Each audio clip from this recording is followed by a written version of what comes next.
Tribune. Tribune. Tribune. Tribune. Tribune de l'ULB. Un point de vue. Un débat.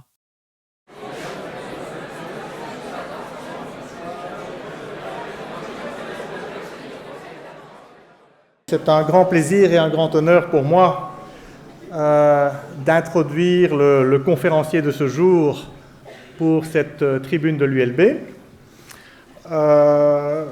parce qu'il va nous parler d'un sujet super important, l'euro, et parce qu'il est super qualifié pour en parler. Donc ce sera sûrement très intéressant et très passionnant. L'euro, c'est évidemment un sujet très très important. C'était un des grands projets que l'Europe s'est donné après la chute du mur de Berlin, qui en même temps qui a accompagné la réunification allemande pour en partie ancrer l'Allemagne dans l'Europe et faire un pas de plus vers cette union économique, monétaire et politique que beaucoup souhaitaient, que beaucoup souhaitent encore, mais pas tous. Il est clair que l'euro, qui au début, à sa création, a été l'objet de beaucoup d'optimisme, probablement d'un excès d'optimisme, mais c'était parti sur une dynamique qui semblait fort positive. Et puis la crise bancaire est passée par là, la grande récession, et c'est vrai que depuis en particulier 2011, la zone euro fait moins bien que des pays comme les États-Unis ou comme la Grande-Bretagne au niveau économique, malgré que la crise financière a démarré aux États-Unis et que la Grande-Bretagne en a été très très affectée, puisque via la City de Londres, c'est un pays très, très bancarisé. Et donc c'est vrai que la crise a montré, a mis à jour une série de défauts dans l'architecture de la zone euro, a donné lieu à une série de problèmes liés à ce qu'on a appelé la crise souveraine, qui a affecté en particulier le sud de l'Europe, et en particulier la Grèce, pas que la Grèce, mais la Grèce a été le cas le plus frappant. Soyons clairs, aujourd'hui, on n'est pas sorti de l'auberge. Une série d'inquiétudes continue à se poser, et je dirais en particulier le risque politique, c'est-à-dire le risque d'une certaine révolte des populations contre certaines des recettes de la zone euro n'est vraiment pas à exclure. En outre, comme vous le savez, évidemment, on parle peut-être un petit peu moins aujourd'hui de la crise de l'euro parce qu'on parle beaucoup de la crise de l'Europe. Et c'est vrai qu'avec le problème des réfugiés, la crise que Schengen subit, tout ça, ce sont évidemment des questions très, très interpellantes, le Brexit, etc. Mais soyons clairs, tout ceci fait partie d'une certaine crise un peu existentielle de l'Europe.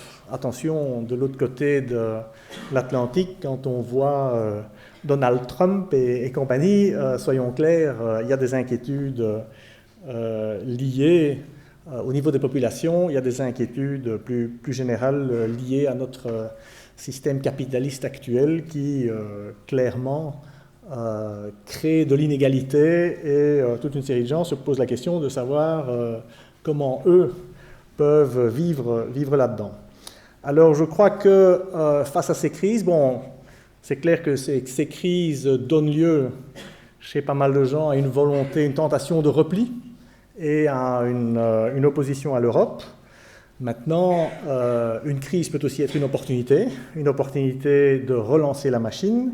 Et je crois que c'est plutôt dans cette optique-là que Philippe Weinstadt va nous parler, et notamment au niveau de la description de son livre sur le sujet.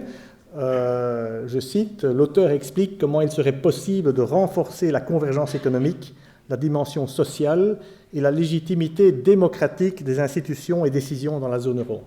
Et je crois qu'une fois qu'on a dit cela, qu'on a parlé de convergence économique, de dimension sociale et de légitimité démocratique, je crois qu'on a parlé des trois grands défis qui, si on arrive tous ensemble à les résoudre, je crois qu'on sera bien parti. Mais évidemment, le défi n'est pas négligeable. Ceci étant dit, pour nous parler de ces trois défis, comme je l'ai dit, Philippe Maystadt est vraiment une des personnes les mieux habilitées à le faire. Philippe Maystadt est d'abord, je dirais, ce qu'on appelle un grand serviteur de l'État et de la nation. Il a été parlementaire de 1977 à 1998. Il a été ministre du gouvernement belge pendant près de 20 ans. Il a été ministre, au départ, il était notamment ministre de la politique scientifique.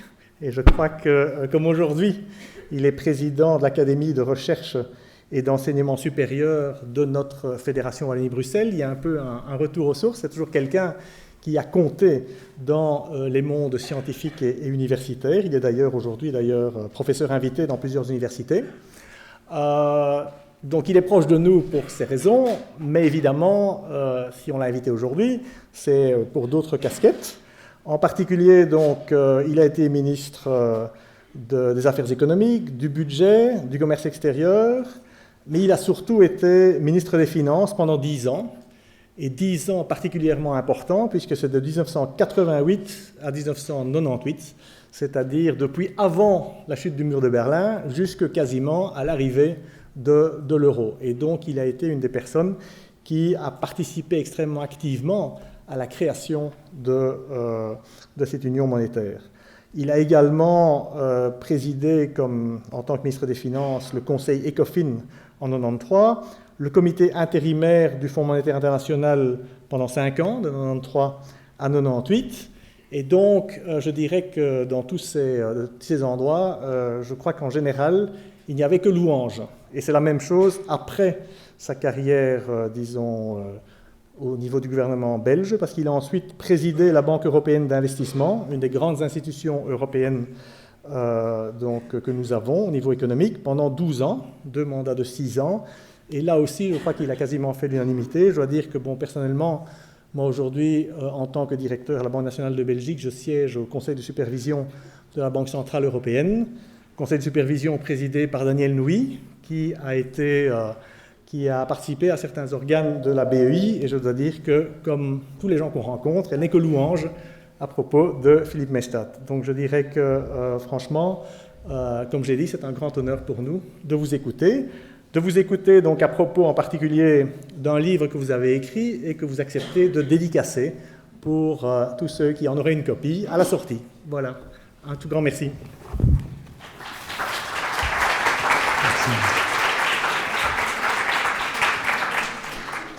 Monsieur le Président, Monsieur le Recteur, Messieurs les professeurs, Mesdames, Messieurs, bonsoir. Et merci à l'ULB de m'avoir invité à sa tribune pour parler d'un sujet dont le professeur de Watripon vient de souligner l'importance, et l'importance surtout pour les plus jeunes générations. L'autre jour, je demandais à un de mes petits-fils « Qu'est-ce que c'est pour toi l'Europe ?» Et il m'a répondu avec ces mots à lui « L'Europe, c'est pouvoir aller dans les autres pays sans être arrêté à la frontière et en utilisant les mêmes billets. » Eh bien, avec ces mots à lui, il avait mis le doigt sur 2 des réalisations les plus ambitieuses de la construction européenne, l'euro et Schengen. Et ce n'est pas un hasard si le fait que ces 2 constructions connaissent aujourd'hui des difficultés, ce n'est pas un hasard que du coup, ça soulève ce que le professeur de Watripon appelait une question existentielle à propos de l'Europe. Et le parallélisme est saisissant d'ailleurs entre les 2, parce qu'en fait, ce que la crise met en évidence, c'est le caractère inachevé de ces 2 constructions. Ceux qui ont proposé la monnaie unique, Jacques Delors en tête, ils proposent en fait 3 éléments. Une monnaie unique, bien sûr, mais aussi un centre de décision économique, que nous avons, nous, appelé pendant la négociation du traité de Maastricht un gouvernement économique européen. L'expression n'était peut-être pas bien choisie parce qu'elle a fait peur à certains, mais en tout cas, un centre économique fort. Et troisième élément, des mécanismes de solidarité. Or, en fait, dans le traité de Maastricht, on a la monnaie unique, bien sûr, on a un embryon de centre économique, on a une coordination des politiques économiques, mais dont on a vu qu'elle était insuffisante, et on avait, dans le traité de Maastricht, pas du tout le troisième élément, le mécanisme de solidarité. Et si vous prenez Schengen, c'est la même chose. Les promoteurs de la libre circulation des personnes, ils proposaient en fait trois éléments. Certes, l'abolition des frontières intérieures, mais une mutualisation du contrôle des frontières extérieures et une coopération judiciaire et policière systématique. Bien de nouveau, le traité de Schengen, il prend le premier élément, l'abolition des frontières, mais pratiquement, il oublie les deux autres. Et donc, on est très clairement, et évidemment, la crise fait ressortir tout cela, on est devant des constructions inachevées. Alors, il y a deux options possibles. Ou bien, on laisse les choses aller, et ça veut dire que on aura progressivement, la maison va se fissurer de plus en plus, des morceaux vont s'écrouler, certains pays vont quitter la zone euro, d'autres vont peut-être quitter l'Union européenne. On laisse les choses petit à petit s'écrouler. C'est une option qui est plausible, mais qui, je pense, aurait des conséquences assez dramatiques. L'autre option, et c'est celle que je défends dans le livre que je viens de publier, c'est de dire qu'il faut achever la construction. Et donc, ce que j'essaye de montrer dans ce livre, c'est comment on peut achever la construction. Au fond, il y a 10 chapitres, je peux peut-être voir si je peux... Voilà, il y a 10 chapitres, chacun répond à une question, mais en fait, il y a 3 parties. La première partie, je rappelle, et je pense que c'est utile pour les plus jeunes générations, pourquoi on a voulu faire l'euro. Et puis ensuite, j'indique quelles sont les grosses réparations qu'on a dû apporter dans l'urgence quand la crise a éclaté, comme M. de Watripon le rappelait. Et puis enfin, dans une troisième partie, j'essaie d'indiquer ce qui, à mon avis, doit encore être fait pour rendre la construction plus solide, plus définitive. Alors, première partie, pourquoi a-t-on voulu créer l'euro? Eh bien, à la fois par choix politique et pour des raisons économiques. Le choix politique, c'est ce que le professeur de Watripon rappelait il y a un instant. Il faut bien voir que la décision de négocier le traité de Maastricht et de créer la monnaie unique a été prise dans le contexte de la disparition du mur de Berlin et de la réunification allemande. La réunification allemande qui faisait peur à certains, le président Mitterrand, par exemple, ne faisait pas mystère de son inquiétude de voir se constituer un géant économique au milieu de l'Europe qui aurait pu dominer, écraser les autres pays européens.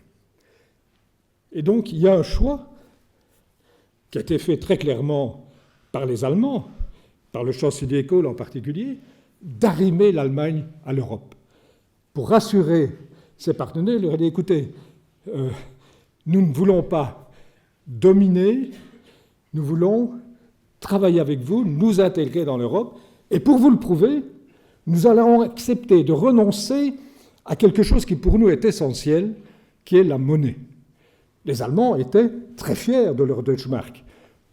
On les avait un peu forcés à mettre leur fierté plutôt dans une monnaie que dans une armée, mais donc ils étaient très, très fiers, et donc il a dit, je pourrais accepter de renoncer à cette monnaie, le Deutschmark, pour une monnaie unique, parce que ce serait un facteur d'intégration très fort. Et donc il y a, pour reprendre l'expression que j'ai reprise ici de l'écrivain Thomas Mann, c'est faire le choix d'une Allemagne européenne, donc qui choisit de s'intégrer dans l'Europe, plutôt que d'une Europe allemande, c'est-à-dire une Europe qui serait dominée par l'Allemagne.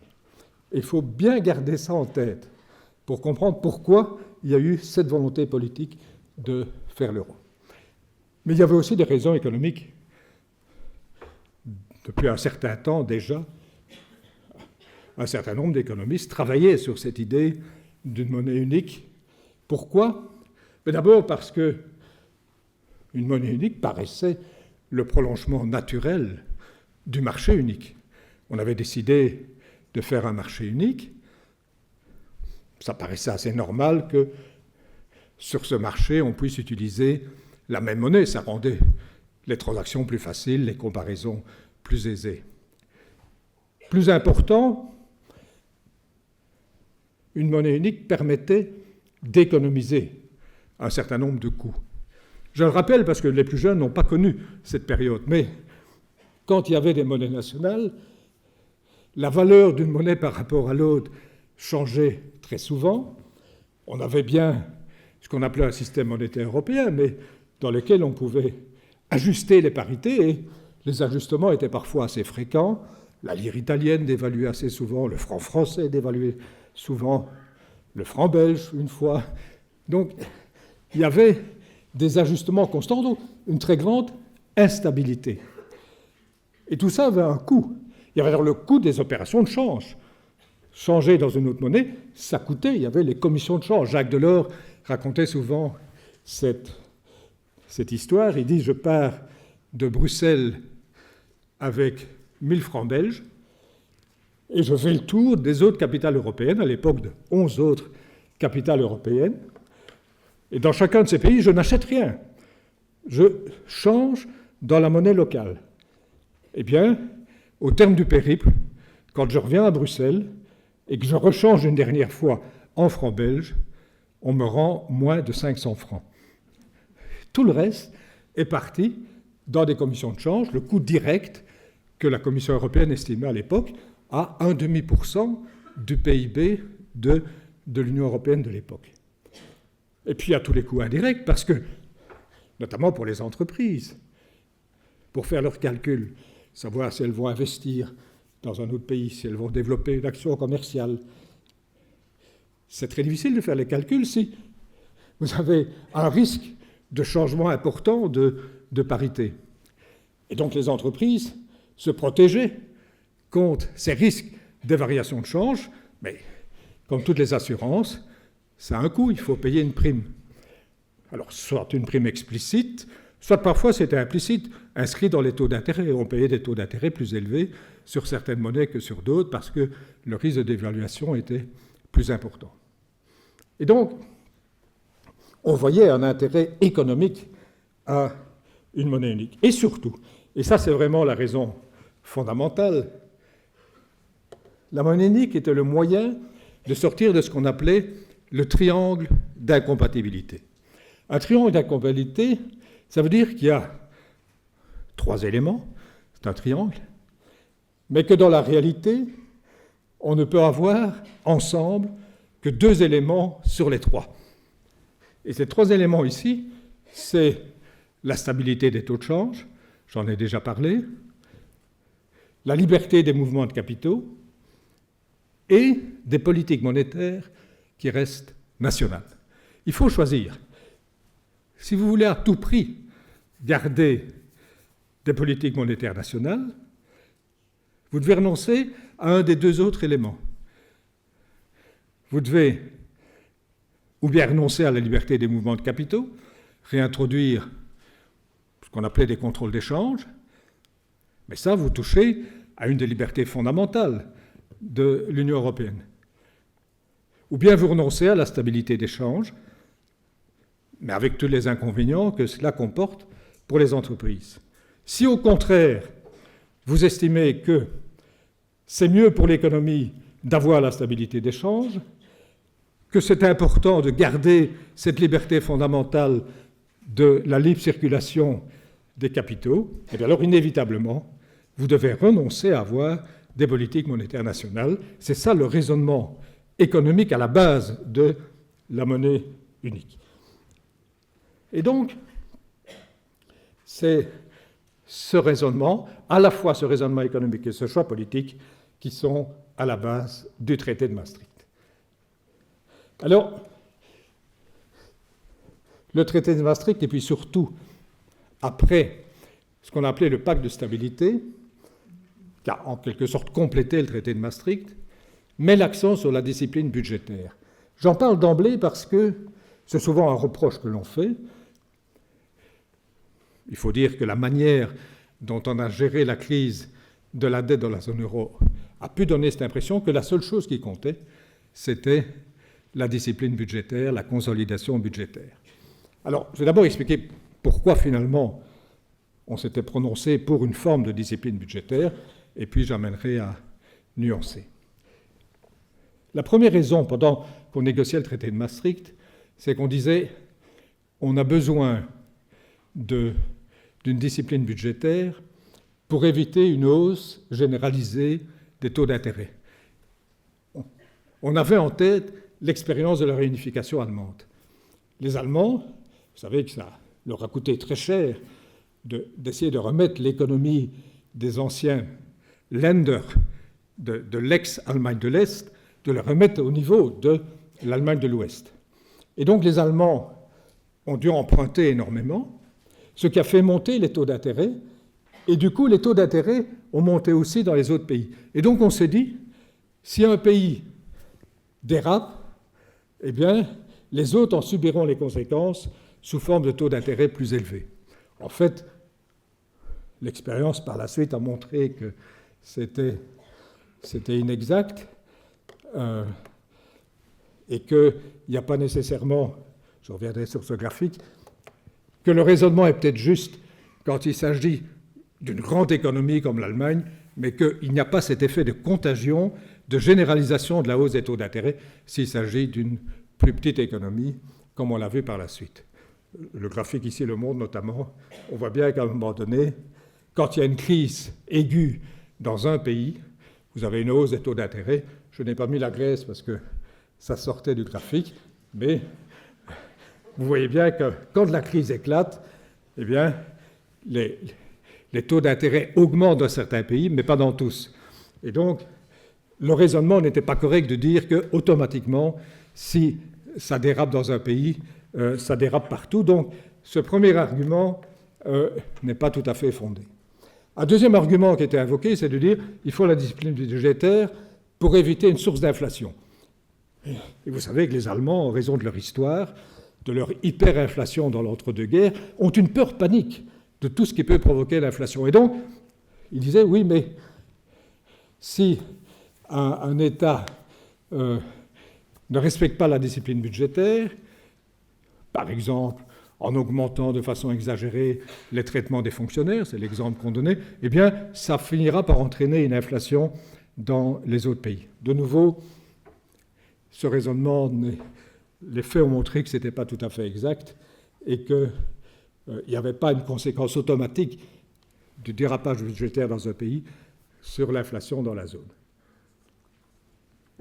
Finalement, là, je pense que la vraie raison pour laquelle on veut la discipline budgétaire, c'est parce qu'on n'a pas envie de faire ce qu'on appelle un bail-out, c'est-à-dire de venir au secours des autres pays.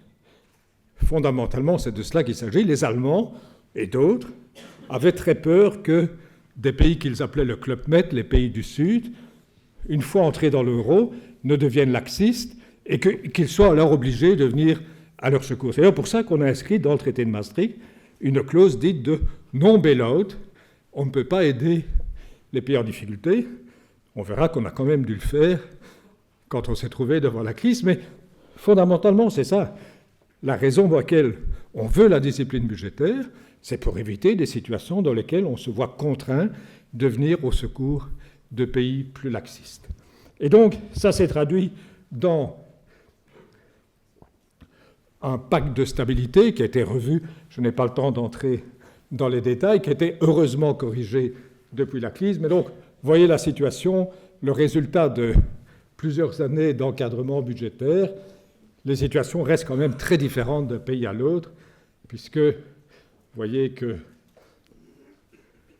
en principe, selon le traité de Maastricht, la dette publique en pourcentage du PIB ne doit pas dépasser 60%. C'est pour ça que vous voyez ça sur la colonne de droite, c'est le pourcentage, mais vous voyez qu'un certain nombre de pays sont largement au-dessus. Vous voyez, la Belgique est autour de 100%, mais il y a quelques autres pays qui ont encore une dette plus élevée.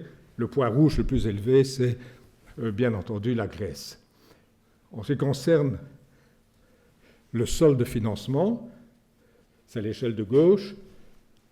En principe, on ne peut pas dépasser les 3%, mais vous voyez qu'il y a un certain nombre de pays qui sont encore au-delà des 3%, dont c'est la troisième colonne à partir de la gauche, dont la France, qui n'est pas encore arrivée à rentrer dans les clous, malgré l'insistance des autres depuis plusieurs années. Voilà pourquoi il y a la discipline budgétaire, c'est pour éviter qu'on soit dans des situations où on est obligé d'intervenir. Mais malgré le pacte de stabilité, on a dû intervenir, oui, je vais un peu avancer, on a dû intervenir et on a dû, c'est la deuxième partie, improviser des solutions pour quand même venir en aide aux pays en difficulté. Et on a véritablement improvisé une solution. Je me souviens d'une très longue nuit à propos de la Grèce. On ne savait pas très bien comment faire. J'ai à un moment donné lancé l'idée, mais j'allais dire presque en boutade, on pourrait créer un SPV, Special Purpose Vehicle, parce que c'est une technique qu'on utilisait beaucoup à la Banque européenne d'investissement. Certains ministres des Finances se sont pris là-dessus en disant mais peut-être... Bon, et effectivement, on a commencé par ça. C'était vraiment une solution improvisée et pas très solide. C'était le Fonds européen de stabilité financière. Heureusement, ça a été par la suite remplacé par un mécanisme plus solide qui est le mécanisme européen de stabilité. Donc, on était vraiment dans l'improvisation.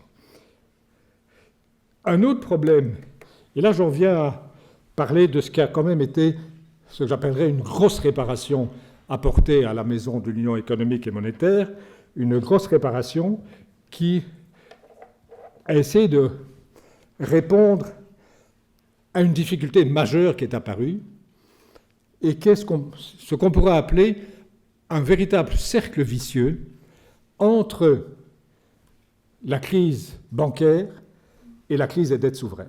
Et donc j'ai essayé sur ce graphique de montrer comment fonctionne ce cercle vicieux. Partons de la crise bancaire, c'est le rectangle du bas. Donc après, comme l'a très bien rappelé le professeur de Watripon, la crise financière qui a démarré aux États-Unis, qui s'est étendue au monde entier, notamment en raison de la titrisation d'un certain nombre d'actifs dangereux. Cette crise financière a mis un grand nombre de banques en difficulté et les États ont dû intervenir un peu en panique pour venir au secours des banques en difficulté. Dans un pays comme l'Irlande, les interventions en faveur des banques ont représenté 40% du PIB. Donc c'est énorme ce que les États ont dû mettre dans les banques. Et donc, le fait qu'on apporte des aides publiques aux banques en difficulté, ça accroît bien entendu la dette du pays. Cette augmentation de la dette, et notamment en Belgique, c'est une bonne part de l'explication de l'augmentation de la dette publique en pourcentage du PIB, c'est les interventions en faveur des banques, ça augmente la dette, et donc, tôt ou tard, ça fait en sorte que l'État surendetté doit payer des taux d'intérêt plus élevés. Ce qui a souvent comme conséquence aussi que ça fait diminuer sa notation. Vous avez sans doute entendu parler de ces fameuses agences de notation, donc qui essaient d'évaluer la confiance qu'on peut accorder à un pays sur sa capacité de rembourser sa dette. Eh bien, plusieurs pays ont vu leur notation se dégrader, mais ce qui a, et c'est la partie droite du graphique, une conséquence immédiate, c'est que les notations des banques du pays sont elles aussi dégradées. Parce qu'il y a une règle qui veut qu'une banque ne peut pas avoir une note plus élevée que son pays. Donc, si on dégrade la note d'un pays, on dégrade la note de la banque, et donc on accroît les difficultés de la banque. D'autre part, les garanties que l'État a données aux banques, ces garanties sont considérées comme ayant moins de valeur. Le portefeuille des banques qui contiennent beaucoup de titres de la dette publique du pays, ces portefeuilles perdent aussi de leur valeur, surtout qu'on doit, avec les nouvelles règles comptables, les évaluer selon le prix du marché du jour. Eh bien, tout ça contribue, en fait, à accélérer la difficulté des banques. Et le cercle vicieux repart. Et on a essayé de le casser. En fait, la question a été posée très directement par le Premier ministre espagnol, M. Rajoy, qui a un jour dit à ses collègues, écoutez, moi on me demande d'intervenir à nouveau pour des banques espagnoles en difficulté. On parlait de 60 milliards, et si je dois emprunter ces 60 milliards comme État espagnol pour l'injecter dans les banques, je vais encore augmenter ma dette et je vais encore devoir payer des taux d'intérêt plus élevés. Et donc, il a dit, est-ce qu'il n'est pas possible que ce mécanisme européen de stabilité, que j'ai évoqué il y a un instant, donc cette forme de filet de sécurité qu'on avait mis en place, mais qui est destiné aux États, est-ce qu'il ne peut pas intervenir directement pour les banques? Madame Merkel a répondu, ça c'est très bien, mais comment est-ce que moi je vais expliquer qu'en fait, parce que ce mécanisme européen de solidarité, de stabilité, il a un capital de 500 milliards, mais une bonne partie de ce capital a été apportée par l'Allemagne, donc par les contribuables allemands. Elle dit, comment pourrais-je expliquer qu'on va utiliser l'argent des contribuables allemands pour réparer les erreurs commises par le superviseur espagnol des banques espagnoles? Elle dit, moi, ce n'est pas possible. Je veux bien envisager une solidarité le jour où je serai sûr que le superviseur a bien fait son travail. D'où est venue l'idée d'un superviseur européen, un superviseur qui pourrait contrôler directement dans tous les pays de la zone euro les principales banques. Et donc ça, c'était le point de départ de ce qu'on appelle l'union bancaire. Alors ce qui est assez amusant, mais ça c'est les soubresauts de l'histoire, en fait cette idée d'un superviseur bancaire au niveau de la zone euro, c'est une proposition que la Belgique avait faite pendant la négociation du traité de Maastricht. Parce que ça nous paraissait logique, on sentait bien qu'à partir du moment où on aurait la monnaie unique, les banques seraient incitées à développer leurs activités dans les autres pays de la zone euro. Et c'est d'ailleurs ce qui s'est fait. Les banques belges, comme les autres, se sont internationalisées, ont développé des activités dans les autres pays de la zone. Et donc il nous semblait logique qu'il y ait un superviseur qui soit capable de vérifier, de contrôler l'ensemble des activités dans les divers pays. À l'époque, ce sont les Allemands qui s'étaient opposés à cette idée, parce qu'ils n'avaient pas envie qu'un superviseur européen aille regarder de trop près ce qui se passait dans les Landesbank et les Sparkassen, donc toutes ces banques locales assez politisées. Et donc, ils n'avaient pas accepté. Et finalement, le compromis avait été une disposition dans le traité de Maastricht qui disait, si un jour, le Conseil, à l'unanimité, et les Allemands avaient exigé l'unanimité, si un jour le Conseil à l'unanimité le décide, on pourra confier à la Banque centrale européenne des tâches de supervision bancaire. Et heureusement qu'on a retrouvé cette petite phrase du traité de Maastricht pour mettre en place ce que Mme Merkel avait réclamé, un superviseur au niveau de la zone euro. Et donc désormais, c'est la Banque centrale européenne qui est le superviseur des banques de la zone euro. Et c'est le premier pilier de l'union bancaire. Le deuxième pilier, C'est ce qu'on appelle la résolution. Donc, premier pilier, supervision. Deuxième pilier, c'est de dire, même si la supervision est plus rigoureuse, plus uniforme, plus professionnelle, il se peut que quand même, il y a encore des banques qui sont en difficulté. Et on ne veut plus que les États soient obligés de se précipiter pour venir au secours. Et donc désormais, on a dit,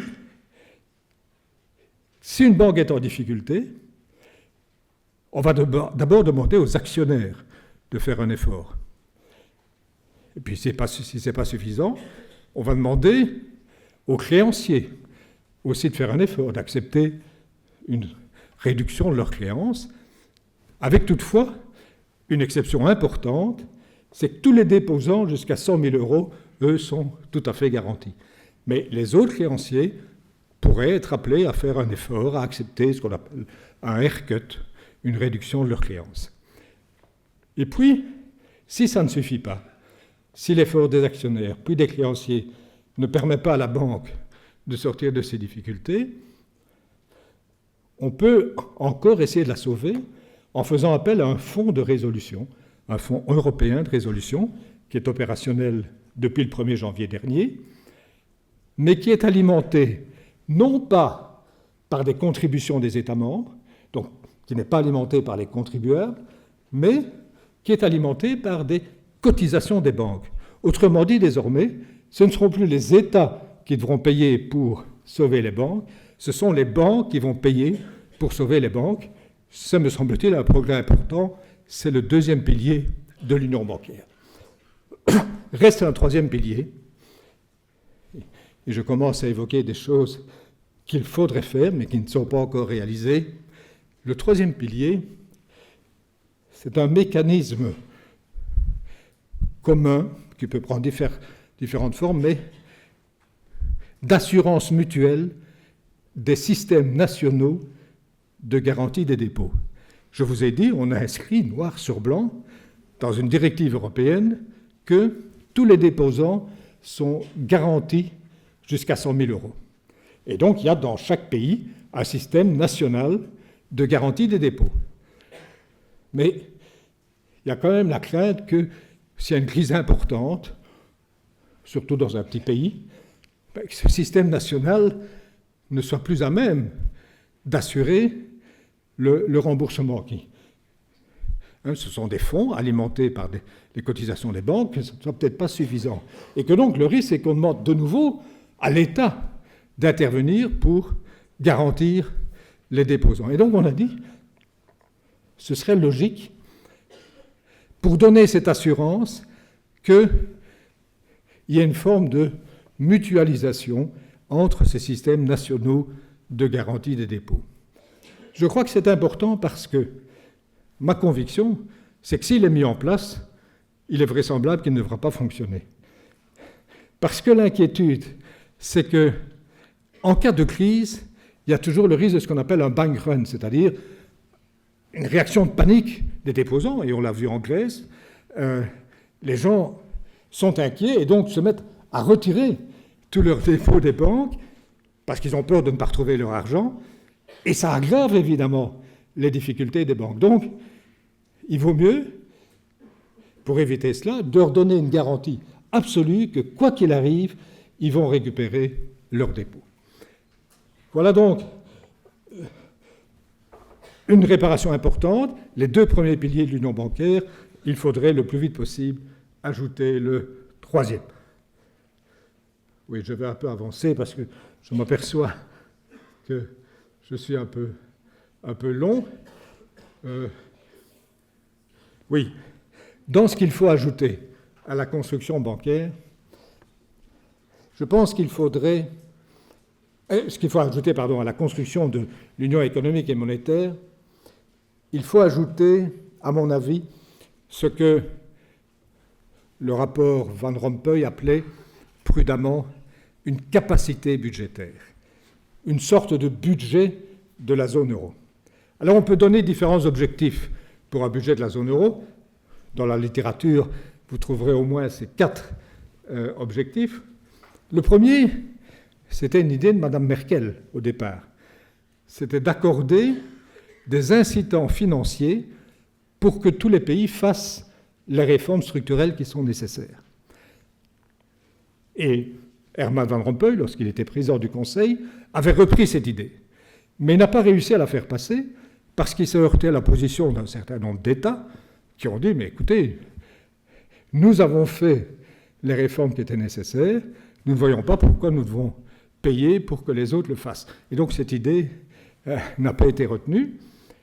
Deuxième objectif qu'on peut donner, c'est de financer l'investissement dans des biens publics qu'on peut obtenir ou créer dans de meilleures conditions si on le fait ensemble au niveau européen. Alors, on n'a pas créé un budget de la zone euro pour cela, mais on a pris une initiative qui est ce qu'on appelle le plan Juncker, le programme européen d'investissement stratégique, qui est une tentative de rencontrer cette idée, de dire qu'il y a un certain nombre d'investissements qui sont dans l'intérêt général de la zone euro, qu'il faudrait pouvoir financer.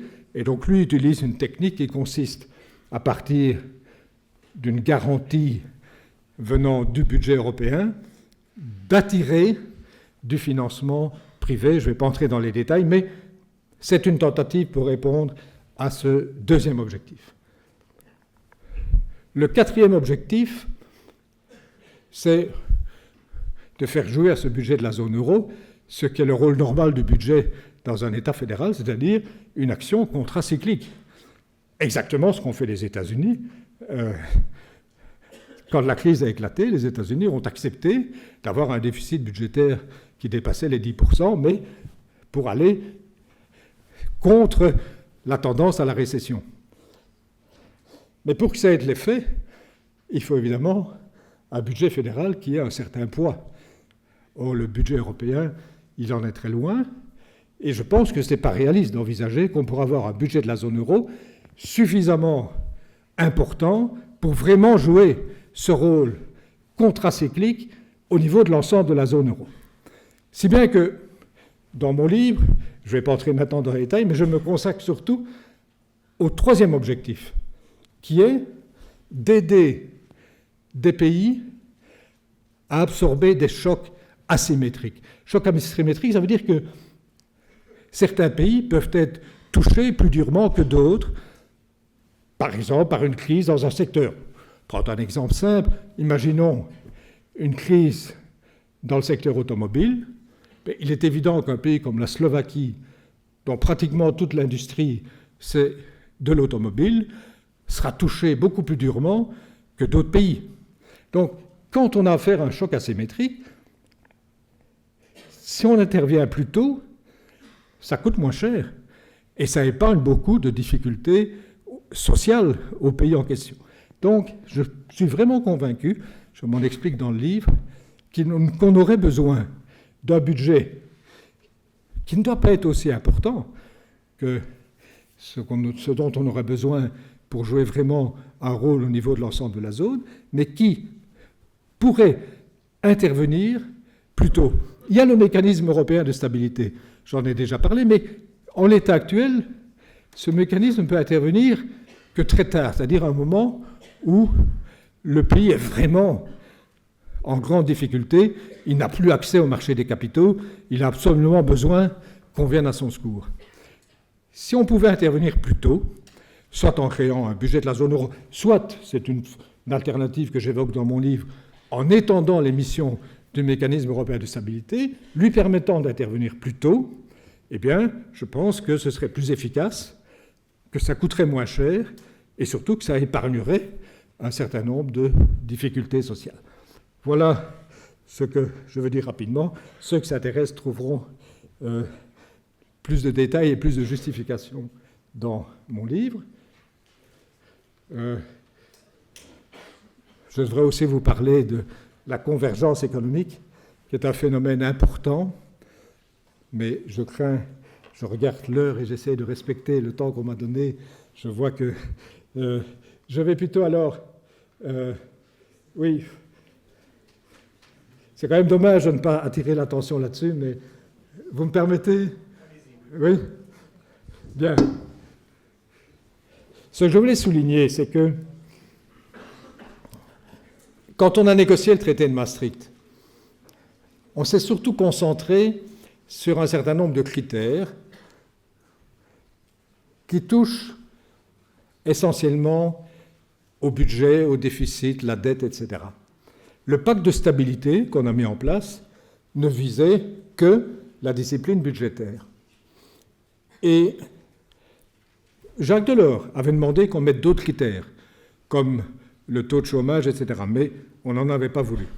Mais le résultat, c'est que pendant les 10 premières années de l'euro, le professeur de Watripon disait on a vécu dans une sorte d'euphorie, on était trop optimiste. Pourquoi ? Parce que comme on ne regardait que les chiffres du budget, certains pays étaient considérés comme les bons élèves. Je me souviens que l'Irlande, l'Espagne, quand au Conseil ECOFIN, on faisait le point, ils recevaient des félicitations parce qu'effectivement, l'Espagne était même en surplus budgétaire une année. Et donc, on disait bravo, parce qu'on ne regardait que ça. Je me souviens, sortant d'un de ces conseils ECOFIN, je m'adresse à Pedro Solbes, qui était le ministre espagnol des Finances, et je dis, tu dois être content. Il me dit, Philippe, me dit-il, je suis très inquiet, parce que notre situation est tout à fait artificielle. Les banques financent à tour de bras la construction, on construit de manière excessive, et un jour, cette bulle va éclater. Ben, je dis alors, pourquoi est-ce que vous ne prenez pas des mesures d'encadrement du crédit? Il m'a dit, j'en ai parlé au Premier ministre, mais il n'a pas voulu que je soulève cette question, parce que tant que ça va bien, on a des chances de gagner les prochaines élections. Bon. Mais après, on l'a bien regretté, évidemment. Mais c'est aussi, bon, on peut dire que c'est une erreur du gouvernement espagnol, mais c'est aussi une erreur des autres et de la Commission, qui ont laissé se développer pendant cette période des déséquilibres macroéconomiques qui, évidemment, quand la crise a éclaté, sont alors apparus en toute évidence. Et donc, il fallait corriger. Et désormais, la Commission ne regarde plus seulement le budget. À côté de la procédure en déficit budgétaire excessif, on a créé une procédure en déséquilibre macroéconomique. Et donc la Commission observe une série d'indicateurs, et quand elle voit qu'il y a un risque de déséquilibre, elle tire le signal d'alarme, elle demande au gouvernement du pays concerné de prendre des mesures correctrices, et s'il ne le fait pas, elle peut mettre en branle une procédure qui peut aboutir éventuellement à des sanctions.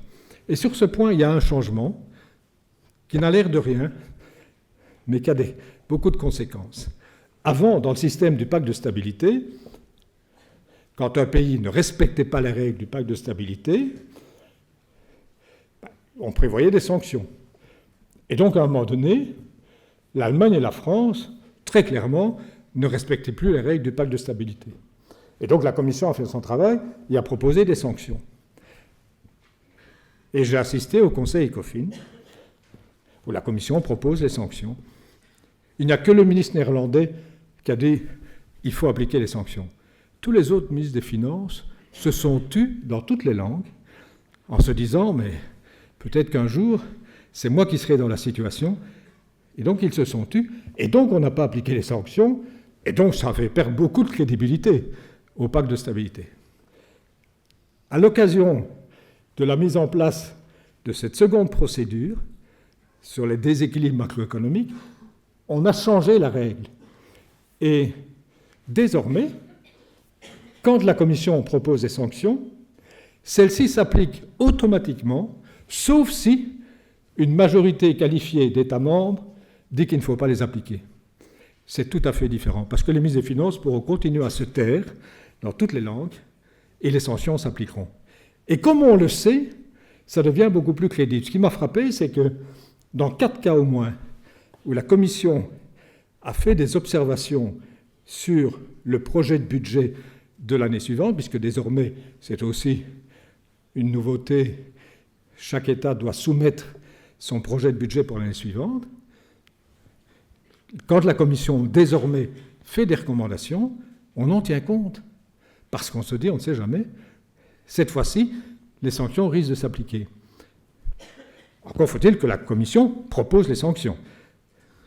Ce qu'elle n'a pas fait dans le cas de la France. Elle a une interprétation très souple.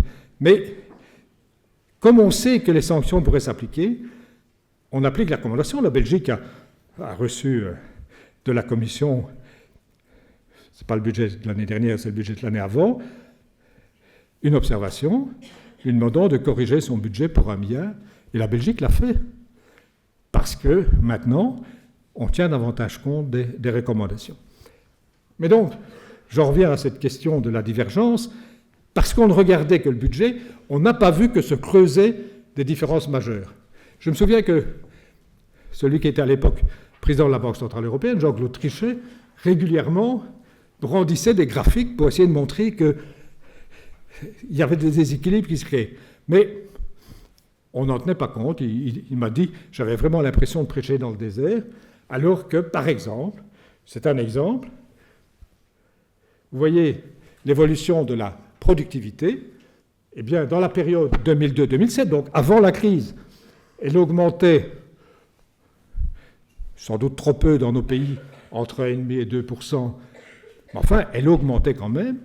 Dans le même temps, ce qui est entouré en rouge, dans les pays du Sud, elle n'augmentait pratiquement pas. Et même en Grèce, la productivité diminuait de 1,5% par an. Ça explique beaucoup de la suite. Si dans le même temps, les salaires augmentent plus vite dans ces pays-là qu'ailleurs, vous avez la recette pour une perte totale de compétitivité et les difficultés qu'on a connues par la suite. Et donc, c'est important de ne pas regarder que les chiffres du budget. Je vais prendre un exemple. C'est la balance courante. Eh bien, on avait dit, c'est aussi une erreur entretenue par certains académiques, je dois dire, pendant la négociation du traité de Maastricht, qui consistait à dire, quand vous êtes dans une union monétaire, la balance courante, ça n'a pas d'importance.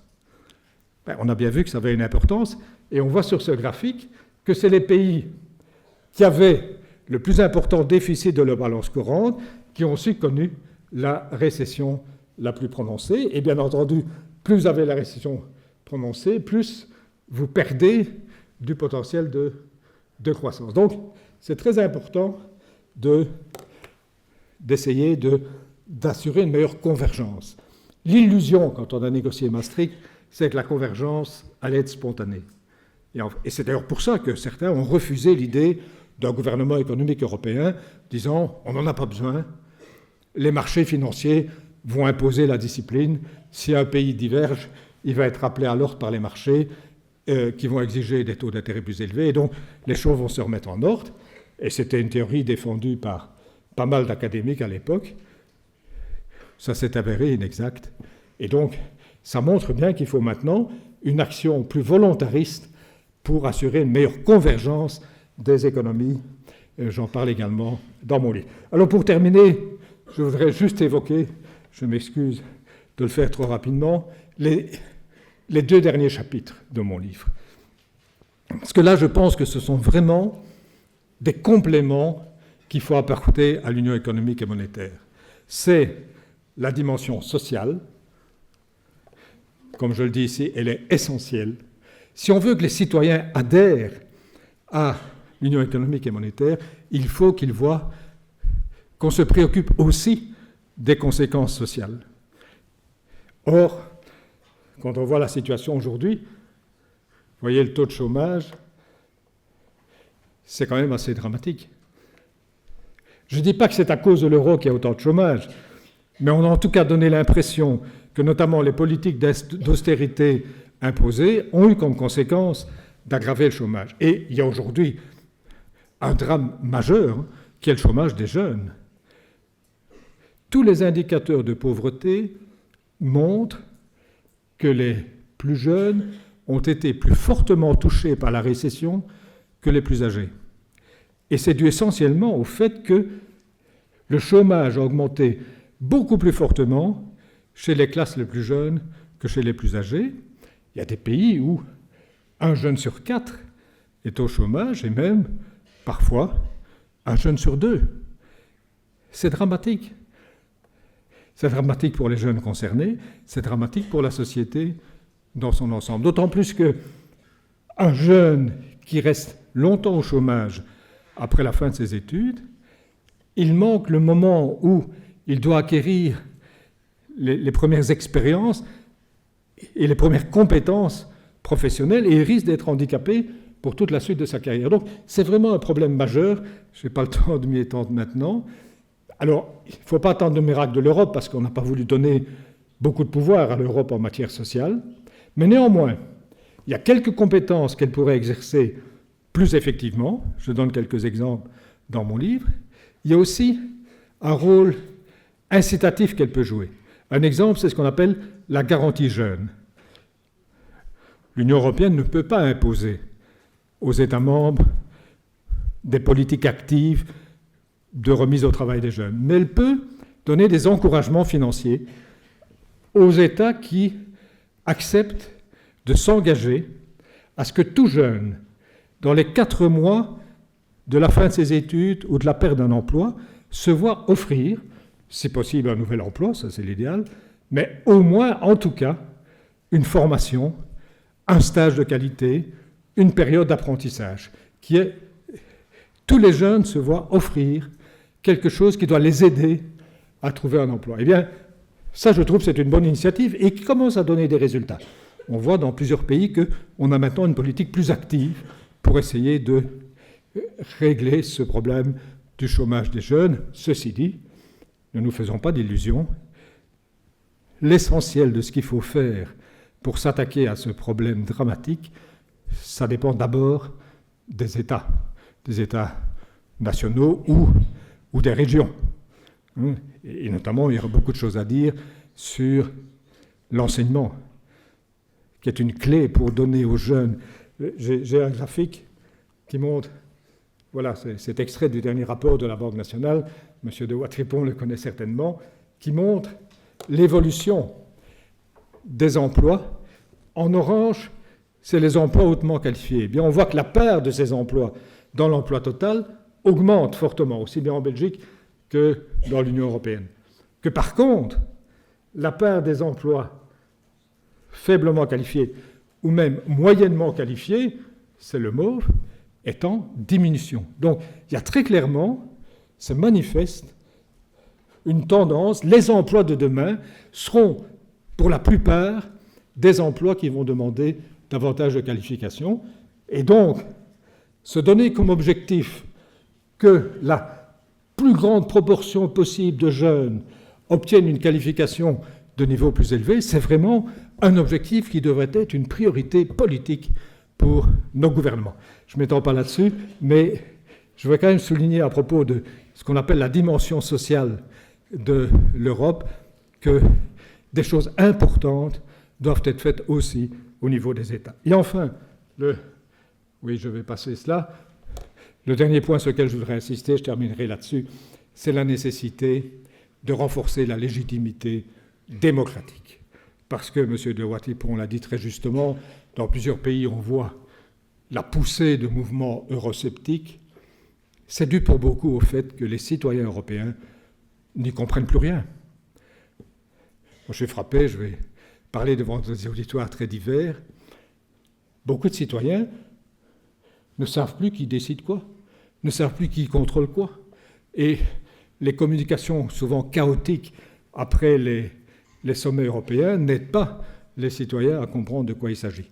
Donc il y a d'abord un énorme effort à faire de ce point de vue. Et puis, il y a des procédés qui sont inacceptables. Le rôle de cette fameuse troïka, donc qui rassemblait des fonctionnaires de la Commission européenne, du Fonds monétaire international et de la Banque centrale européenne, et qui allait pratiquement imposer aux pays en difficulté des programmes d'ajustement, des programmes de réforme. J'ai beaucoup de respect pour les hauts fonctionnaires très compétents, les experts, mais devant qui sont-ils responsables? Je me souviens d'un commissaire, c'était sous la commission précédente, un commissaire avec qui je m'entendais bien, que je connaissais depuis longtemps. J'ai dit, mais enfin, Joachim, comment as-tu pu accepter qu'en Grèce, on ramène brusquement le salaire minimum à 580 € par mois. Ben, te connaissant, ça m'aide. Il m'a dit, mais je l'ai appris comme toi, par la presse. Je dis, comment? Vous ne discutez pas ça en commission? Ah non, ce n'est pas discuté dans le collège des commissaires. Ça ne va pas, ça. Et le Parlement européen a dénoncé ce qu'il appelle la boîte noire de la Troïka. Heureusement, le nouveau président de la Commission, Jean-Claude Juncker, veut maintenant des procédures plus transparentes et l'obligation de rendre des comptes, notamment devant le Parlement. Alors, dans mon livre, j'indique quelques pistes pour améliorer le fonctionnement démocratique. Ce sont ce que j'appelle des réformes simples, c'est-à-dire qui ne demandent pas une modification des traités. On peut rêver d'un modèle idéal. Et certains le décrivent magnifiquement. Le dernier livre de Guy Verhofstadt, quand il parle des États-Unis d'Europe, c'est une vision idéale à laquelle personnellement je souscris, mais je sais que ce n'est pas pour demain. Donc moi, ce que je propose, ce sont des réformes, peut-être plus modestes, mais qui peuvent se faire sans changement des traités. J'en indique un certain nombre dans mon livre. Et je crois que c'est vraiment important d'avancer sur ce plan pour que, oui, que l'Europe soit sans doute plus intégrée, mais c'est aussi plus démocratique. Je crois que c'est important parce qu'on est à un moment charnière. Jean-Claude Juncker dit que c'est la commission de la dernière chance, c'est peut-être un peu excessif, mais néanmoins, je pense qu'on est vraiment à un tournant et qu'il est important de convaincre les citoyens européens qu'on résoudra mieux les problèmes de ce siècle si on le fait ensemble. Et je pense qu'il faut faire le débat public. Je suis très frappé quand je parle avec des responsables politiques en privé, dans plusieurs pays. Ils sont généralement d'accord sur ce qu'il faudrait faire. Un certain nombre de propositions que j'avance dans mon livre, quand j'ai l'occasion d'en discuter avec eux, ils sont d'accord. Mais ils n'osent pas le dire publiquement, parce qu'ils sont tétanisés par les gains électoraux des mouvements eurosceptiques. Je crois que c'est vraiment une erreur, parce que je suis profondément convaincu que si on explique aux citoyens, ils suivront. J'étais frappé dans le dernier Eurobaromètre, qui est un sondage que l'on fait régulièrement dans tous les États membres, sur, par exemple, l'union de l'énergie, développer une politique commune de l'énergie. Les gouvernements sont très prudents, très timides, mais je constate qu'il y a 72% des citoyens interrogés qui sont en faveur. Et il y a une majorité dans chaque État membre. Donc j'ai parfois le sentiment que c'est à tort que certains gouvernants ont peur de poser le débat publiquement. Je pense qu'il faut vraiment expliquer aux citoyens pourquoi on sera plus fort, on sera plus efficace si on va plus loin dans l'intégration européenne plutôt que de faire marche arrière. Merci de votre attention.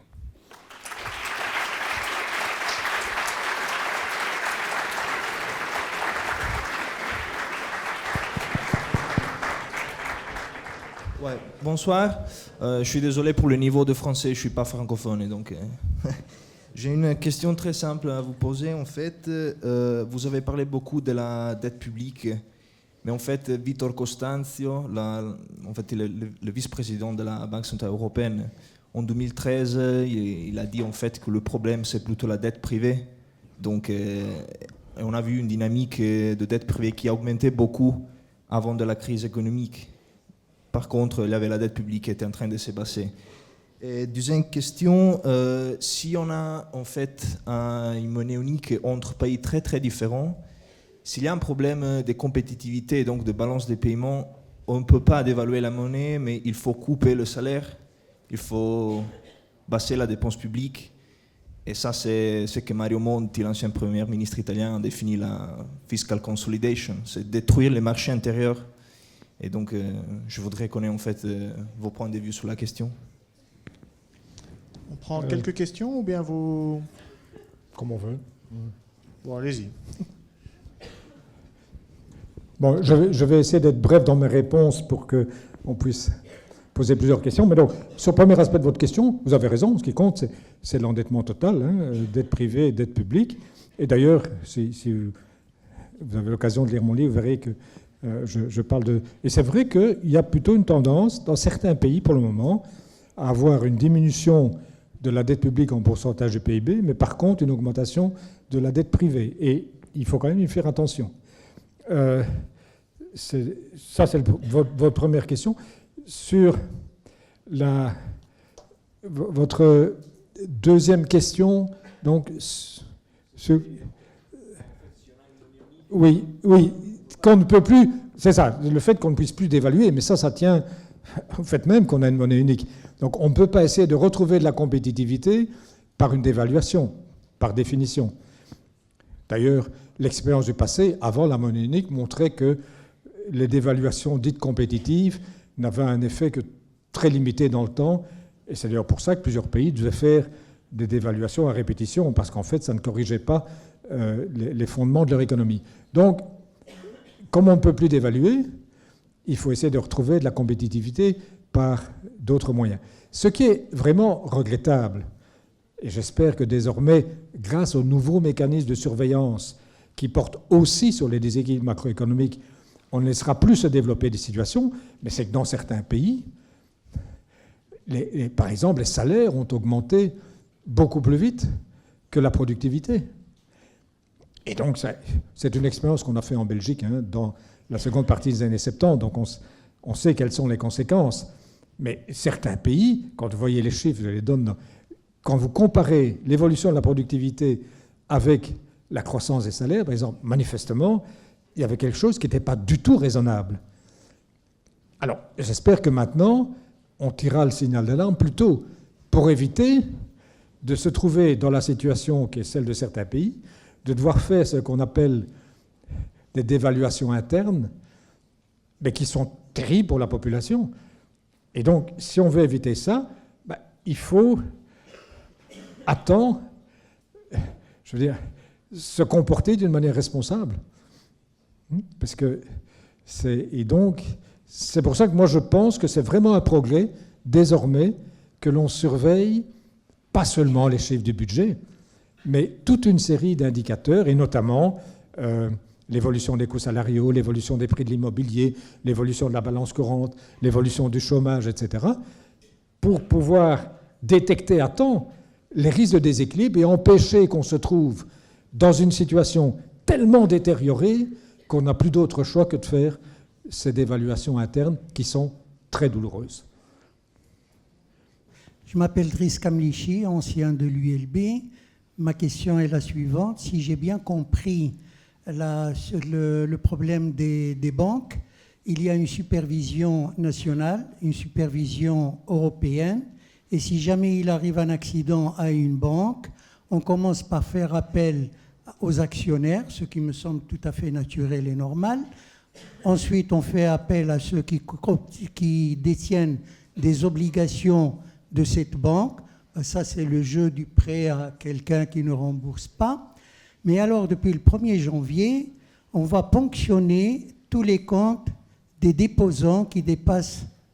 Enfin, on va faire appel à ceux qui ont plus de 100 000 euros sur leur compte. C'est ce que j'ai compris. Alors, je voudrais savoir pourquoi est-ce qu'on ne peut pas créer une banque d'affaires et une banque de dépôt. Et c'est ça la question que je souhaite poser. Merci. Oui, donc, pour nuancer, quand même, on ne va pas ponctionner. Non. Simplement, il y a une garantie absolue jusqu'à 100 000 euros. Au-delà, on applique ce qui se fait habituellement quand une entreprise est en difficulté. On demande un effort aux actionnaires d'abord et puis aux créanciers dans un certain ordre. Bien. Et en fait, ce qu'on vise surtout, ce sont des investisseurs institutionnels, généralement mieux avertis, et qui donc doivent accepter de prendre un certain risque. Donc, je pense vraiment qu'on peut rassurer tous les déposants, on ne va pas les ponctionner. Alors, la question que vous posez est un peu différente, c'est la fameuse idée de la scission entre, je dirais, les banques qui font le métier traditionnel d'une banque et qui est essentiel dans une économie, qui est de collecter l'épargne et de la transformer en crédit pour l'économie, pour les ménages, pour les entreprises, etc. Et séparer ça de banques qui ont des activités dites banques d'investissement, mais qui sont en fait des opérations plus risquée, plus spéculative, mais souvent aussi beaucoup plus rentable. Et donc, c'est un fameux débat. Dans un livre précédent, je m'étais prononcé à titre personnel pour une certaine forme de scission entre les deux, ou en tout cas, un mécanisme qui permet de bien isoler les deux types d'opérations, même si c'est dans la même banque, mais que les deux types d'opérations soient bien séparés et qu'il soit clair qu'un soutien public ne peut venir qu'en faveur de la banque dite traditionnelle. Il n'y a aucune raison que les pouvoirs publics interviennent pour soutenir le second type d'activité. D'abord, j'aimerais vous remercier pour la clarté de votre exposition, votre exposé qui était vraiment, moi qui suis un novice en termes économiques, vraiment très clair. Et je me demandais, vous avez parlé beaucoup de l'Allemagne. Est-ce que, en termes de décision politique au niveau de l'économie, est-ce que tous les pays étaient totalement au même niveau en termes de décision politique, ou est-ce qu'il y a vraiment une priorité en fonction du poids économique en fonction des pays? Alors, non, c'est clair qu'il y a un poids politique plus important. Traditionnellement, il y avait les deux poids lourds dans la construction européenne, qui étaient l'Allemagne et la France. Mais on sent bien que depuis quelques années, l'Allemagne a plus de poids politique parce qu'elle a une autre force économique. La France perd de son influence parce qu'elle n'a plus une force économique équivalente. Donc, ça joue. Ceci dit, l'Allemagne seule ne peut pas imposer, parce que, en fait, la plupart des décisions se prennent à la majorité qualifiée. Ce qui veut dire qu'il faut une majorité d'États membres représentant une majorité importante de citoyens. Donc, ce n'est pas possible que l'Allemagne toute seule impose des décisions. Donc, voilà. Politiquement, c'est vrai qu'elle pèse plus que d'autres. Juridiquement, il y a un certain nombre de garde-fous qui empêchent qu'elle puisse à elle seule imposer ses vues aux autres. Juste, vous avez parlé à la fin de votre exposé en termes de démocratisation de l'Union européenne. Est-ce que vous ne pensez pas que justement le fait de changer ce système et de parler plus en termes de démographie plutôt que de poids économique, ça permettrait à l'Union européenne d'être plus démocratique et justement de changer un peu ce système de monopolisation de l'Allemagne, par exemple? Oui, mais donc, quand on fait une pondération, ça dépend. À la Banque centrale européenne, les parts dans le capital sont différentes. Ceci dit, à Maastricht même, dans la dernière séance sur le traité de Maastricht, le chancelier Kohl a accepté, contre l'avis de son ministre des Finances, contre l'avis du président de la Bundesbank, a accepté le principe, dans le Conseil des gouverneurs de la Banque centrale européenne, le principe « un homme, une voix ». Donc là, c'est un endroit où il y a eu vraiment explicitement une concession de l'Allemagne pour dire « on ne veut pas dominer, on fait avec les autres ». Dans d'autres instances, quand on fait des pondérations, on les fait généralement en fonction de la démographie, pas du poids économique.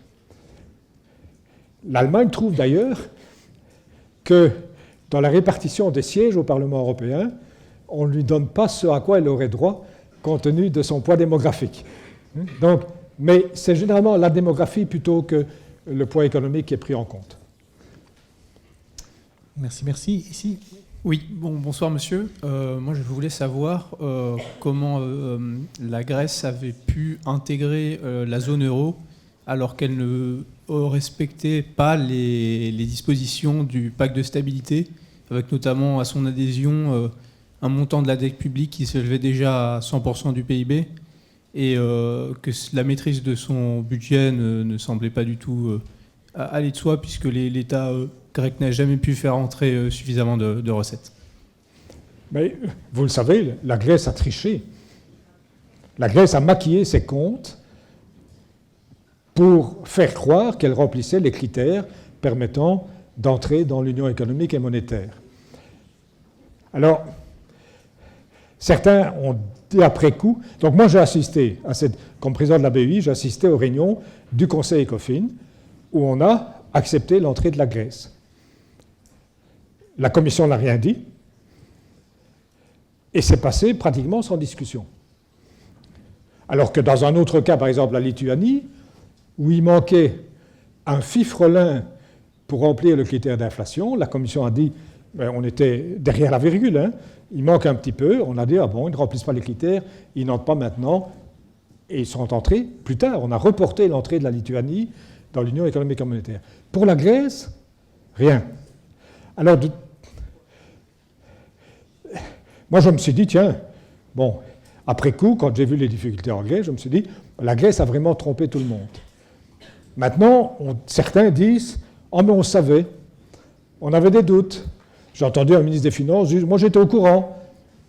Ben alors, je trouve qu'ils ont une très lourde responsabilité de s'être tus à ce moment-là, parce qu'on aurait évité beaucoup d'ennuis si la Grèce n'était pas entrée dans l'Union économique et monétaire, parce que manifestement, elle ne remplissait pas les critères. Mais bon, une fois qu'ils étaient dedans, il fallait essayer de trouver une solution. Mais moi, c'est d'ailleurs une des premières pages de mon livre où je souligne la responsabilité de ceux qui savaient et qui se sont tus à propos de la Grèce.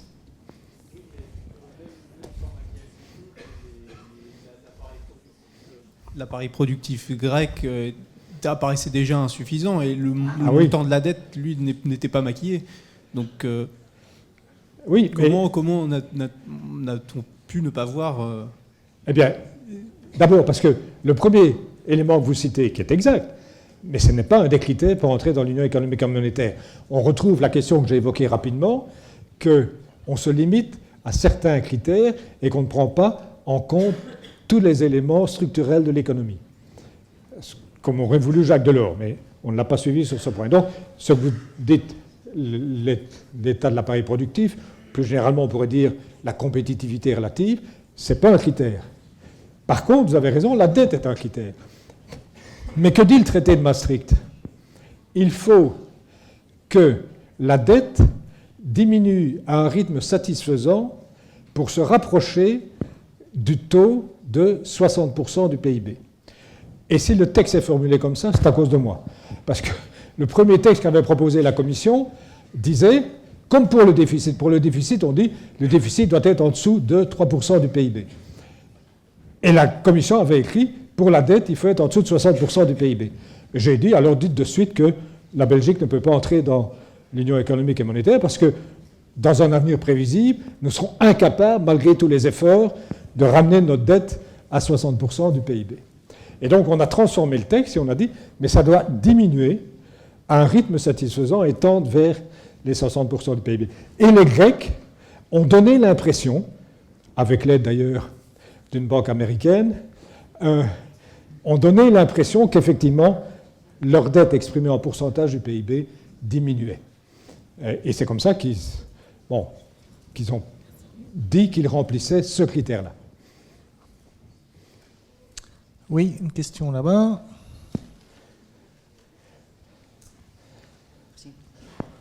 Monsieur Mestat, bonjour, je m'appelle Victor, je suis un ingénieur sortant de l'ULB. J'ai une question d'un ordre très général. Vous avez dit à la fin de votre exposé que c'est impératif de progresser la légitimité de la démocratie et aussi de donner une dimension sociale à l'union monétaire. Alors, je suis sûr que tout le monde dans la salle ici est d'accord avec vous. Ça, c'est pas un problème. Maintenant, cette adresse, elle devrait plutôt aller aux responsables européens, mais même si elle le fait, qu'est-ce qui se passe si personne là-haut ne l'écoute? Que pouvons-nous faire à notre niveau pour contribuer à cela? Alors que je suis tout à fait d'accord, il faut bien progresser la démocratie dans l'union monétaire, il faut bien y donner une dimension sociale. Mais si les hauts responsables ne le font pas, à part nous détourner de l'Europe démonstrativement, que pouvons-nous faire à notre niveau pour y contribuer? Bien. Je pense que vous pouvez faire beaucoup, hein, parce que les hommes politiques ne sont quand même pas insensibles à ce que disent des groupements de citoyens, des associations, etc. Il ne faut pas sous-estimer l'influence que peuvent avoir des groupes de citoyens qui poussent dans une direction déterminée. Maintenant, quand vous dites personne n'écoute au plus haut niveau, ce n'est pas tout à fait exact. Par exemple, quelqu'un comme Jean-Claude Juncker, l'actuel président de la Commission européenne, est tout à fait d'accord avec les propositions que j'avance, aussi bien sur la dimension sociale, il y en a certaines d'ailleurs dont il est l'auteur original, et également sur une amélioration du fonctionnement démocratique. Donc, il y a au plus haut niveau des gens qui sont tout à fait conscients que ce sont deux dimensions essentielles qu'il faut renforcer. Le problème, c'est qu'il faut convaincre tous les États membres d'aller dans ce sens-là, et là, il y a des résistances.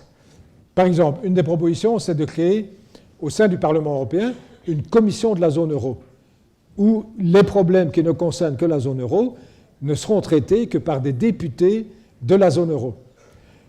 Cette proposition qui paraît évidente, eh bien, elle est refusée par des parlementaires des pays non membres qui veulent quand même avoir leur mot à dire. Une autre proposition que j'avance, ce serait d'avoir un président de l'Eurogroupe, qui est le groupe des ministres des Finances de la zone euro, un président de l'Eurogroupe à temps plein,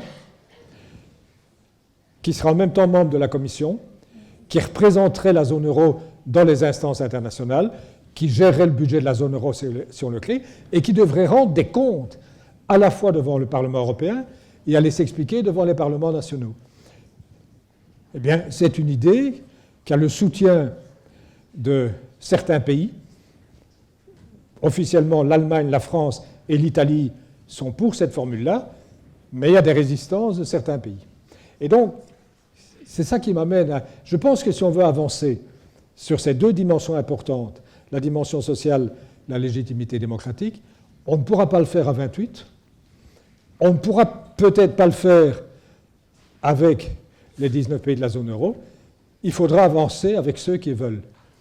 Et paradoxalement, une des conséquences de la discussion en cours sur le Brexit va peut-être pousser dans cette direction-là. Ce qui m'a frappé, quand vous prenez la peine de lire les conclusions du Conseil européen, l'accord donc entre le Royaume-Uni et l'Union européenne qui fait maintenant l'objet d'un référendum en Grande-Bretagne, on affirme tout à fait explicitement qu'on ne peut pas mettre des obstacles à l'égard des pays qui sont d'accord d'aller plus loin dans l'intégration européenne. Donc cette idée d'une Europe à plusieurs vitesses, elle est maintenant tout à fait officialisée dans un texte du Conseil européen.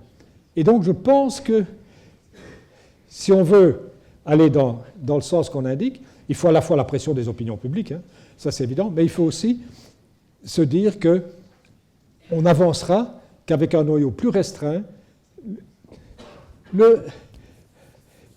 Les pays dont la population sera d'accord de dire on sera plus efficace pour relever les défis de ce siècle si on le fait ensemble plutôt que chacun isolément. Bonjour. Je me demandais si cette obsession de réduire les dettes des États à tout prix n'était pas un grand blocage du développement économique du pays, des pays, de l'Europe.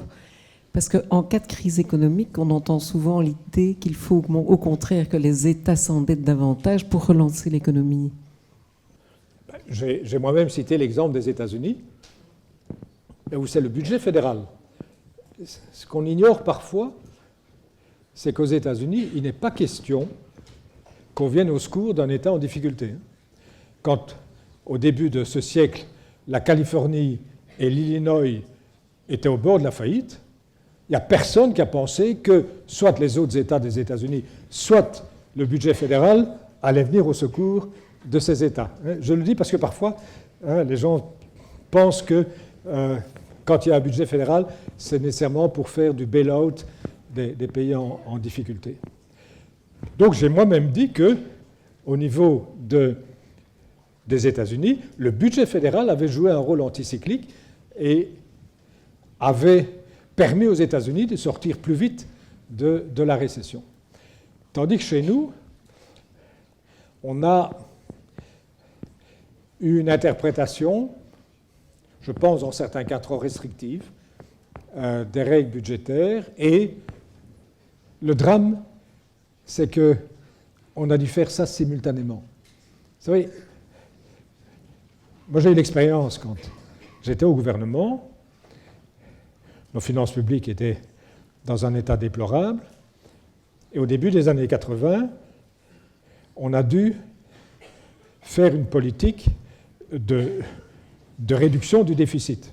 À un moment donné, notre déficit, c'était 13% du PIB. On a dû le ramener et on avait l'objectif d'arriver aux 3% du traité de Maastricht. Mais on a eu la chance de le faire à un moment où nous étions le malade de l'Europe et c'est nous qui devions le faire, mais d'autres n'étaient pas obligés de le faire. Et en fait, on a profité, grâce à ces mesures, on a retrouvé une capacité, notamment on a retrouvé de la compétitivité, grâce en partie à une dévaluation qu'on pouvait encore faire. Mais donc, la consolidation budgétaire s'est faite à un moment où on pouvait profiter d'un environnement extérieur qui était plus porteur. Évidemment, si tous les pays de la zone, en même temps, mènent une politique d'austérité, et c'est là qu'on a probablement manqué de souplesse. On évolue là-dessus. D'abord, le pacte de stabilité a été corrigé, et je prétends que la nouvelle version est moins absurde, pour reprendre l'expression de M. Prodi, moins absurde que la version précédente, qu'elle introduit plus de flexibilité. En plus, il y a une proposition de la Commission qui est de créer ce qu'ils appellent European Fiscal Board, une commission qui aurait précisément pour mission de voir ce que l'application des règles budgétaires donne au niveau de l'ensemble de la zone. Ça, ce serait un progrès important. Ce n'est pas encore accepté par tous les États membres, mais je pense que ça, c'est une bonne idée parce que c'est important de voir l'ensemble et pas seulement chaque pays isolément. Merci, merci. Peut-être une dernière question. Oui, là. Parce que le temps passe. Bonjour, merci pour votre intervention. Ma question va peut-être vous paraître naïve, je suis en première année, mais vous avez évoqué le mécanisme qui a précipité la crise des dettes souveraines, où les États ont été obligés de s'endetter pour financer les banques qui étaient au bord de la faillite. Mais il me semble qu'on évoque assez peu certains États où j'ai l'impression, par exemple la Belgique, qui en sauvant Fortis est devenu le principal actionnaire de BNP Paribas et qui touche aujourd'hui, il me semble, de confortables dividendes. J'ai l'impression qu'en Irlande, finalement les banques ont fini par rembourser, et enfin plus ou moins. J'ai l'impression qu'en France, l'État français a fait une plus-value sur le prêt à certaines banques. Et donc, est-ce qu'on peut expliquer cette différence de finalement de destin entre certains pays qui ont transformé, entre guillemets, si je peux m'exprimer ainsi, le sauvetage des banques en bonne affaire, et d'autres pays où ça a viré à la catastrophe et ça a fini par emporter parfois une partie de l'économie de l'État par une différence de politique au niveau du sauvetage des banques, et donc qui aurait pu être solutionné par une politique commune européenne, ou c'est simplement le reflet de situations qui étaient plus ou moins graves dans les pays et qui se sont reflétées dans la situation des banques qui était parfois plus grave et qui a pu expliquer que le sauvetage n'a pas eu été possible? Je trouve que pour un étudiant de première année, vous voyez bien, vous montrez bien la complexité.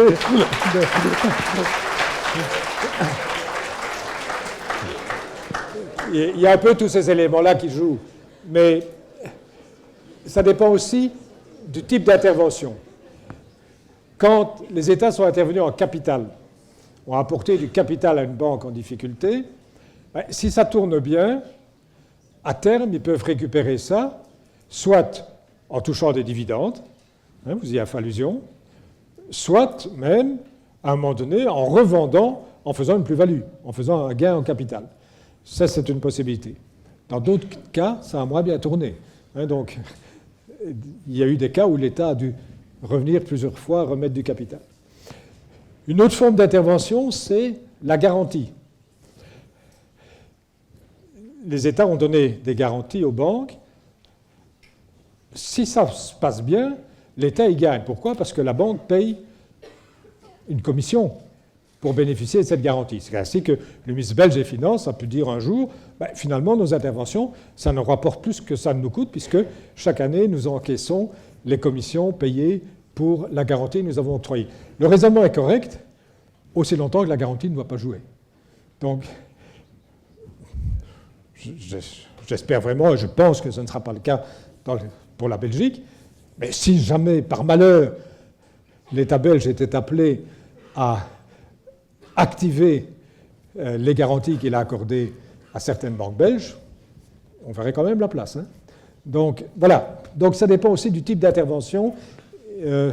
Mais c'est vrai que si ça tourne bien, soit en capital, vous pouvez faire un gain en capital, les garanties Si elles ne sont pas appelées, vous gagnez les commissions sur ces garanties.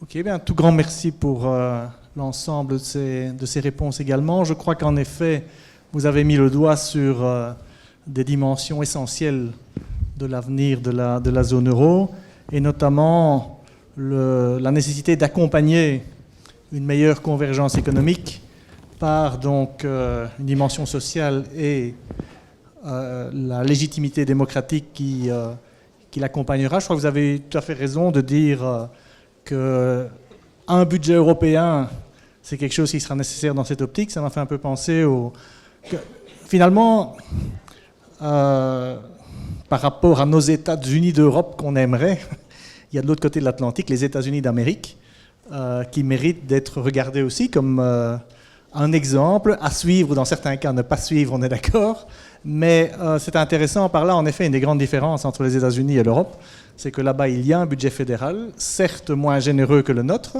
mais c'est intéressant de voir que quand on demande aux Américains, et beaucoup d'entre eux sont également sceptiques par rapport à Washington, tout comme certains sont sceptiques en Europe par rapport à Bruxelles, Bruxelles, capitale de l'Europe, quand on leur demande aux Américains ce qu'ils aiment dans l'État fédéral, ils disent 1. Le système de pension publique, qu'on appelle là-bas Social Security, et 2. L'assurance santé pour les plus de 65 ans, Medicare. Donc des biens publics, une espèce de sécurité sociale.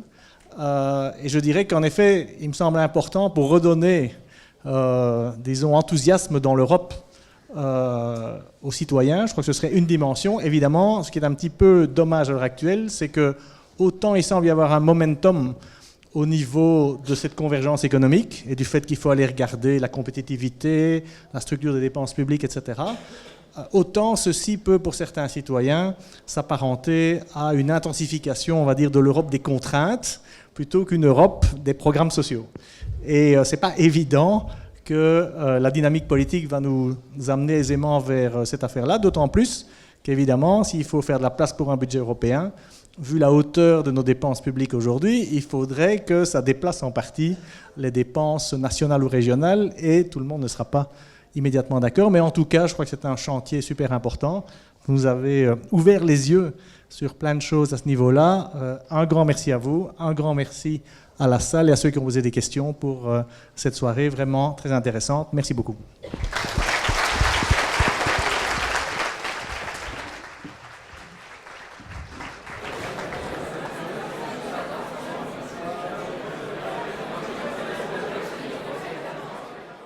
Tribune de l'ULB.